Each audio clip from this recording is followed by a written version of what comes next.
माँ जी एक बात बताऊं, इतनी चाय पीकर ना आपके चेहरे का ग्लो कम होता जा रहा है। 2 महीने पहले मेरी शादी के वक्त आपका चेहरा कितना ग्लो कर रहा था। आपको पता है मेरे सब रिश्तेदार क्या खूब तारीफ कर रहे थे कि तेरी सास के चेहरे का ग्लो देखकर तो ऐसा लगता है जैसे कि वो तुम्हारी सास नहीं बल्कि ननद हो। हाय सच में, लेकिन इसमें मेरी चाय का क्या दोष? तू इसे क्यों बुरा कह रही है?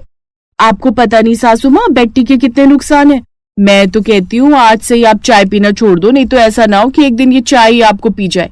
ये एक धीमा जहर होता है जो इंसान को अंदर से खोखला कर देता है, साथ ही चेहरे की रंगत तो उड़ाता ही है लेकिन और भी कई बीमारियां लाता है। आखिरकार ऐसी क्या वजह थी जो रश्मि अपनी सास को चाय पीने से रोक रही थी? आइए ये जानने के लिए चलते हैं इस कहानी की शुरुआत में। दिल्ली शहर के करोल बाग में शर्मा परिवार रहता था। उस परिवार में कौशल्या देवी, अपने पति श्याम, बड़ा बेटा अनिकेत, छोटा बेटा अर्जुन और उनकी एक बेटी सुनैना थी। कौशल्या का बड़ा बेटा अनिकेत अब शादी लायक हो चुका था, इसलिए उसने अब उसके लिए लड़की देखना शुरू कर दिया। यहाँ वहाँ सभी रिश्तेदारी में लड़की के लिए खोजबीन शुरू हो गई और आखिरकार रश्मि नाम की लड़की उन्हें पसंद आ गई और कुछ दिन बाद रश्मि उस परिवार में ब्याह करा गई। सुनैना बेटी, जल्दी से पूजा की थाली तो लेकर आओ, तुम्हारी भाभी का गृह प्रवेश करना है। ये लो माँ। कौशल्या पूजा की थाली हाथों में लेते हुए अच्छे से अपनी नई बहू का गृह प्रवेश करती है। रश्मि आते ही घर की बड़ी बुजुर्ग यानी अपनी दादी सास हेमलता के पांव छूकर आशीर्वाद लेती है। जीती रहे बहू। इसके बाद वो बाकी सब सदस्यों के पांव भी छूती है। बहू अब तुम अपने कमरे में जाकर आराम करो, सारे दिन की थकी हारी हो। अपनी सास के कहने पर रश्मि अपने कमरे में चली जाती है। थोड़ी देर बाद ही कौशल्या रश्मि के लिए चाय लेकर उसके कमरे में चली जाती है। बहू ये लो चाय पियो तुम, मैंने सबके लिए बनाई थी, सोचा तुम्हें भी दे आती हूँ। माँ जी आप क्यों खामखा परेशान हो गई? इसमें परेशान होने वाली क्या बात है बहू, चलो अब जल्दी से गरम गरम चाय पी लो, नहीं तो ठंडी हो जाएगी। आज तो मैं भी अपनी चाय अपनी नई बहू के साथ ही पीऊंगी। अरे बहू, इतनी हैरान होने की कोई जरूरत नहीं है। तुम्हारी सास सभी लोगों के साथ बहुत ही फ्रेंडली रहती है, इसलिए तुम भी मेरे साथ फ्रेंडली रह सकती हो। माँ जी आपको देखकर तो मुझे लग रहा है कि आप बहुत फ्रेंडली हो। अरे मैं पुराने जमाने की सासों की तरह नहीं हूँ, बड़ी मॉडर्न हूँ बहू। तुम मुझे जिस नाम से भी बुलाना चाहो बुला सकती हो। ठीक है, तो फिर मैं आपको आज से सासू माँ कहकर बुलाया करूंगी। माँ जी तो सभी कहते हैं। बहू क्यों नहीं, तुम आज से ही मुझे सासू माँ कहकर ही बुलाना। बहू आज से मैं तुम्हें इस घर के सारे नियम बता देती हूँ ताकि मेरे आगे पीछे तुम इस घर को संभाल सको, और अब तो वैसे भी तुम्हें इस घर को देखना है। सासू माँ मुझे सारे नियम बता देना, बस एक सुबह जल्दी उठने का ही नियम मत बताना, क्योंकि मैं जल्दी नहीं उठ पाती हूँ। बहू सुबह जल्दी उठने को बोल कौन रहा है? तुम्हें बस 5 बजे उठना है और सबके लिए बेड टी बनाना है और सबको उनके कमरे तक देकर आनी है। इसके बाद फिर से सो जाना तुम।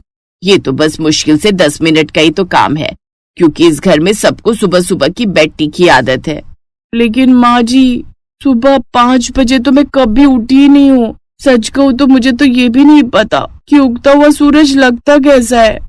देखो बहू, इतने सालों से मैं भी तो इस काम को कर रही हूँ और आज से तुम इस घर की बहू हो, तुम्हारा भी तो कुछ फर्ज बनता है अब घर की कुछ जिम्मेदारियां निभाने का। कौशल्या के कहने पर रश्मि को ये जिम्मेदारी मजबूरन लेनी पड़ती है। ऐसा कहकर कौशल्या उसके कमरे से चली जाती है।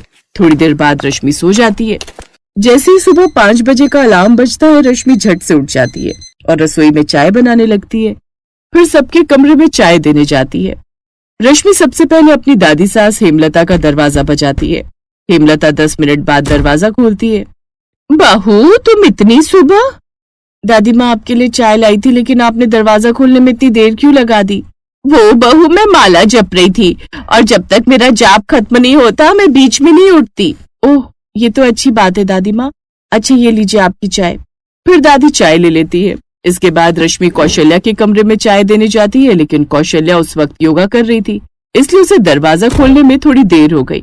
अरे वाह, आज तो पहली बार मैं आराम से बेड टी पीऊंगी, वो भी अपनी बहू के हाथों की।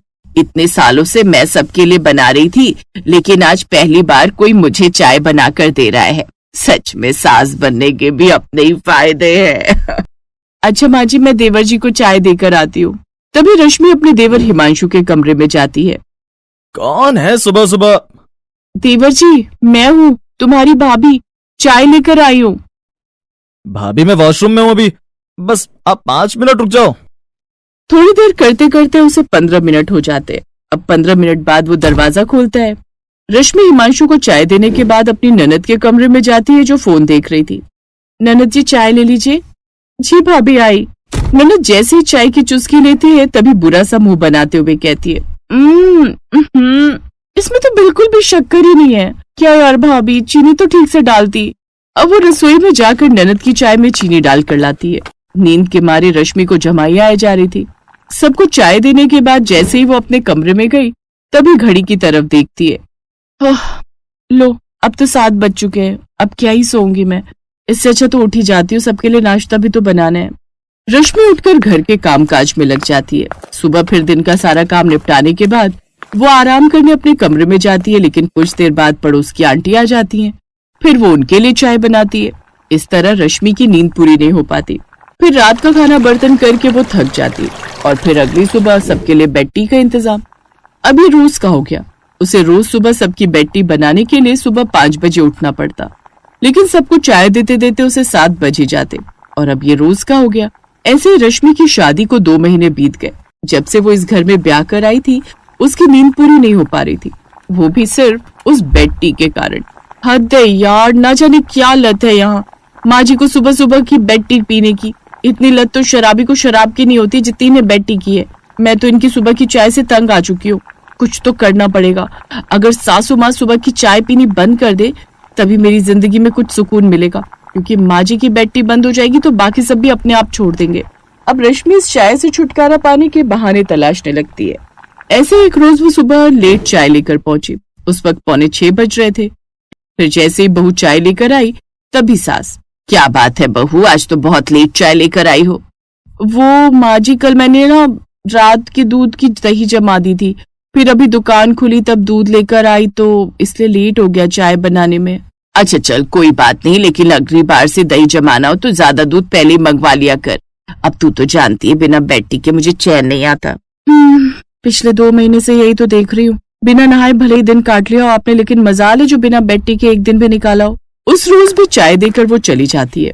फिर अगले दिन वो एक और तरकीब लेकर आती है।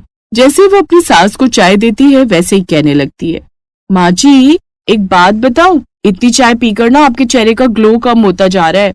अच्छा हाँ, कह तो मेरी सहेली भी यही रही थी कि आजकल तेरा रंग काला पड़ता जा रहा है। खैर कोई बात नहीं, मैं आज से ही एलोवेरा लगाना शुरू कर दूंगी, उससे ग्लो वापस आ जाएगा। लेकिन बेड टी तो तू देकर जाया कर मेरे कमरे में। लेकिन सासू माँ, ज्यादा चाय पीने से एसिडिटी और गैस जैसी समस्या होने लगती है। हाँ तो कोई बात नहीं बहू, मैं प्रमोद से कहकर आज ही डाइजीन की 2-3 बोतल मंगा लूंगी। वैसे एक बात है, तूने चाय बहुत अच्छी बनाई है। सासू माँ, आपको एसिडिटी प्रॉब्लम हो ना हो, पर मुझे नींद न आने की प्रॉब्लम जरूर हो जाएगी। एक रोज वो परेशान होकर अपने पति से कहती है, प्रमोद जी क्या है ये सब, मुझसे नहीं होता सुबह उठकर ये बेड टी बनाने का काम।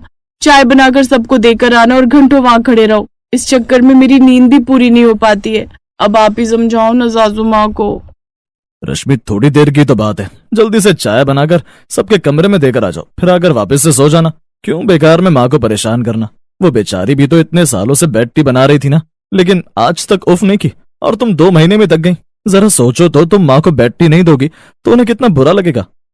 ऐसे रश्मि मॉर्निंग बेड टी ना बनाने के बहाने ढूंढती रहती थी और उसकी सास चाय से होने वाली बीमारियों से छुटकारा पाने के समाधान ढूंढ रही होती है।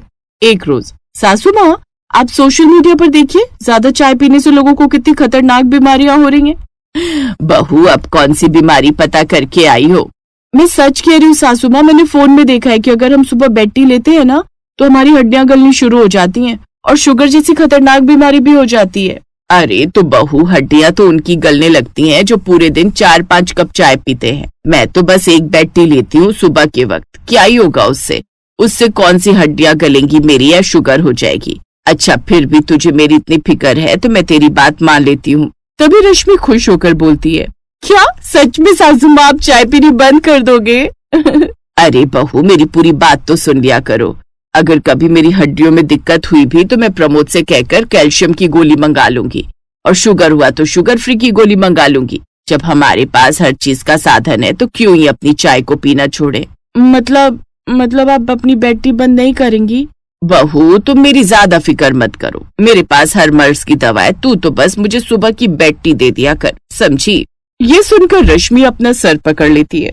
रश्मि रोज नए नए बहाने ढूंढती रहती है अपनी सास की बेड टी बंद करवाने के लिए, और सास थी कि वो अपनी बहू की बातों का कोई न कोई तोड़ ढूंढ ही लेती। अब बेड टी को लेकर सास बहू में ऐसे ही जंग कब तक जारी रहेगी? क्या रश्मि का सुबह जल्दी उठकर बेड टी बनाना बंद हो पाएगा, या कौशल्या उससे हमेशा ही बेड टी के लिए बोलती रहेगी? ये देखने लायक होगा। चंडीगढ़ शहर में शकुंतला देवी अपने भरे पूरे परिवार के साथ रहती थी। शकुंतला देवी के 3 बेटे सौरभ, शुभम और अर्जुन थे। उन तीनों की पत्नियां अंजलि, प्रियंका और गीतिका थी। बड़ी बहू का 10 साल का बेटा रोहन, मंजली बहू की भी एक बेटी वंशिका और सबसे छोटी बहू गीतिका का बेटा यश था। अब इतना बड़ा परिवार हो और घर में चहल पहल ना हो तो ऐसा तो हो ही नहीं सकता। अरे बाप रे, 5:30 बज गए, आज तो अलार्म भी नहीं बजा। ओ नो, लगता है घड़ी के सेल खत्म हो गए। अंजलि जल्दी से उठकर नहाकर पूजा पाठ करके जल्दी से भागते हुए किचन में जाती है, जहाँ पहले से ही उसकी दोनों देवरानियां काम पर लगी हुई थी। आज मुझे रोहन के लिए पास्ता बनाना है, वो कल ही बोल रहा था। हाँ, वंशिका भी बोल रही थी, इसलिए मैंने पास्ता बना दिया है। तीनों बच्चे वही ले जाएंगे। हाँ, लेकिन तीनों भाइयों के ले जाने के लिए तो सब्जी बनानी होगी, और माँ जी वो कल रात को ही नाश्ते में ओट्स खाने की बात कर रही थी।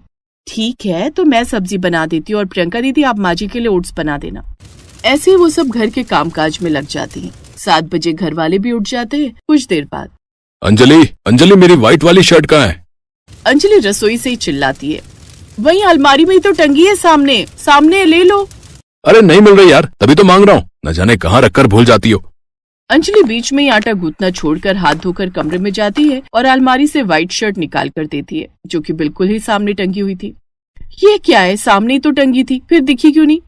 अंजलि वापस से रसोई में चली जाती है और फिर से आटा गूंथने लगती है। फिर तीनों अपने अपने बच्चों को स्कूल के लिए उठाकर नहलाकर तैयार कर देती हैं। ये लो तीनों, अपने अपने टिफिन जल्दी से बैग में रख लो, स्कूल बस आती होगी। सुनिए, आप क्या वहाँ बैठे बैठे फोन चला रहे हैं? जाइए जल्दी बच्चों को नीचे सोसाइटी के गेट तक छोड़ कर आइए। अगर 5 मिनट भी लेट हो गए ना तो स्कूल बस निकल जाएगी। अरे मैं इम्पोर्टेंट न्यूज पढ़ रहा हूँ, इंडिया पाकिस्तान के युद्ध के बारे में। अरे तुम ही छोड़ाओ ना, जरा सा ऊपर से नीचे चली जाओगी तो कौन सा घिस जाओगी। उफ, इनसे तो कुछ बोलना ही बेकार है। माँ जी आप। ना बाबा ना, मेरे बस की नहीं है बार बार ऊपर नीचे करना। तुम जवान खून हो, तुम ही जाओ। तीनों बहुएं हार थक कर खुद ही बच्चों को स्कूल बस तक ड्रॉप करके आती है। फिर घर आकर सबको नाश्ता करवाने के बाद, अपने अपने पतियों को ऑफिस भेजने के बाद और बाकी सब काम निपटाते निपटाते उन्हें दिन का 1 बज जाता है। अरे बाप रे, दिन का 1 बज गया। सोचा था थोड़ी देर आराम कर लेंगे, लेकिन अब तो खाना बनाने का समय हो गया। हाँ, स्कूल से बच्चे भी आ जाएंगे तो भूख भूख करेंगे। ऐसा कर गीतिका, आज कढ़ी चावल ही बना लेते हैं। हाँ, लेकिन पकौड़े वाली नहीं तो बच्चे नहीं खाएंगे। फिर एक रोज, माँ अंजलि सब लोग यहाँ आओ, ये लो मिठाई खाओ। क्या बात है बेटा, बड़ा खुश नजर आ रहा है। माँ तेरे बेटे का प्रमोशन हो गया, प्रमोशन, अब मैं मैनेजर बन गया हूँ। हाँ क्या सच में जी? वाह, ये तो बड़ी अच्छी बात है। शुक्र है ऊपर वाले का जो उन्होंने मेरी पूजा का फल हमें दे दिया। ओ मैडम, ये मेरी मेहनत का नतीजा है, इसमें तुम्हारी पूजा का क्या। छोड़ो ना भैया, वैसे इसी बात पर घर में पार्टी शार्टी होनी चाहिए ना, क्यों शुभम भैया? अरे हाँ, ये भी कोई कहने की बात है। डोंट वरी, घर में पार्टी होगी और मेरे ऑफिस के कुछ दोस्त और बॉस भी आ रहे हैं। हम सब मिलकर खूब एंजॉय करेंगे। और अंजलि तुम तीनों मिलकर खाने में शाही पनीर, मलाई कोफ्ता, दाल मखनी, पूड़ी, बिरयानी और मीठे में गुलाब जामुन और शाही खीर बना लेना। और हाँ, स्नैक्स में पनीर टिक्का, मलाई चाप, फ्रेंच फ्राइज, पकौड़े वगैरह भी बना लेना। आप लोग फिक्र मत कीजिए, हम तीनों मिलकर सब कर लेंगे। आप तो बस जश्न की तैयारी करो।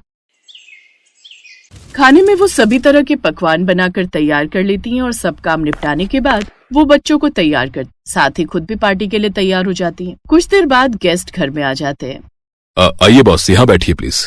तुमने मुझे फोर्स किया इसलिए मैं आ गया सौरभ, लेकिन मैं ज्यादा देर नहीं रुक पाऊंगा, मुझे एक इम्पोर्टेंट मीटिंग में जाना है। मैं कुछ ही देर में यहाँ से चला जाऊंगा। कोई बात नहीं सर, आप आए यही बहुत है मेरे लिए सर। सौरभ बॉस की खातिरदारी करता है, जिसके बाद वो वहाँ से निकल जाता है। उधर रसोई में तीनों बहुएं बाकी सबकी डिमांड पूरी करने में लग जाती हैं।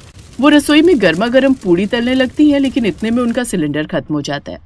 ओ नो, इस बार मैं तो सिलेंडर बुक करवाना ही भूल गई।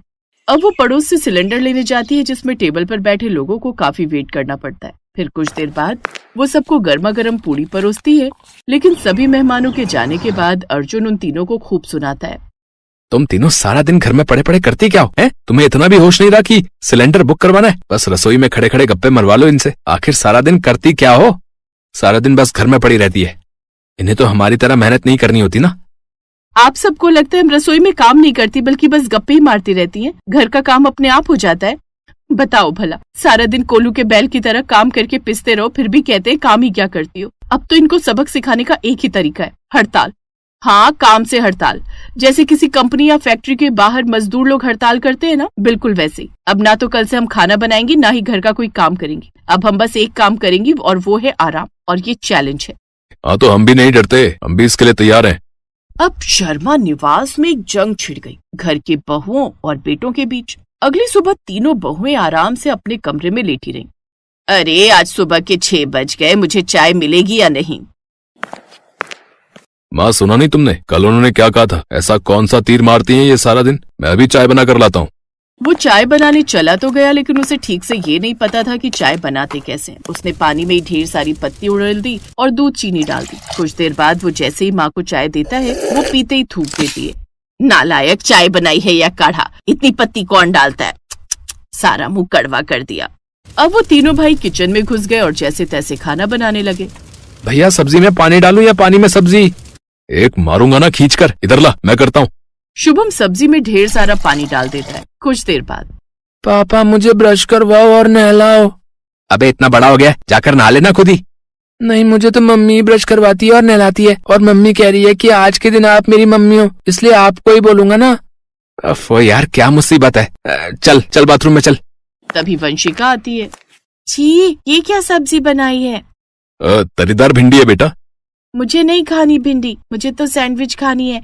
अब जल्दी करो, नहीं तो मेरी स्कूल बस आ जाएगी।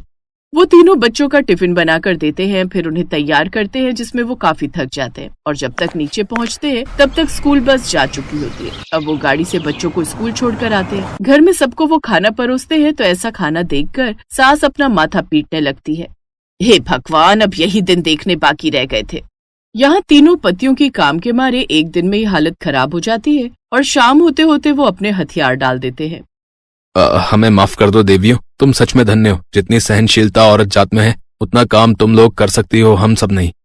बस, आप सब ने तो एक दिन में ही हथियार डाल दिए। एक दिन क्या, हमने तो 1 घंटे में ही हथियार डाल दिए थे। लेकिन वो हम ही थे कि शर्म के मारे सारा दिन खींच गए। सच में मेरी ही गलती थी जो मैंने तुम लोगों को बुरा भला कहा। लेकिन सच कहूँ तो तुम सच में महान हो। बिना छुट्टी के 12 महीने काम करती हो, वो भी हमसे कई गुना ज्यादा, और उफ तक नहीं करती। अच्छा हुआ जो तुम लोगों को ये समझ आ गया। अब आज के बाद कभी पंगा नहीं लेना।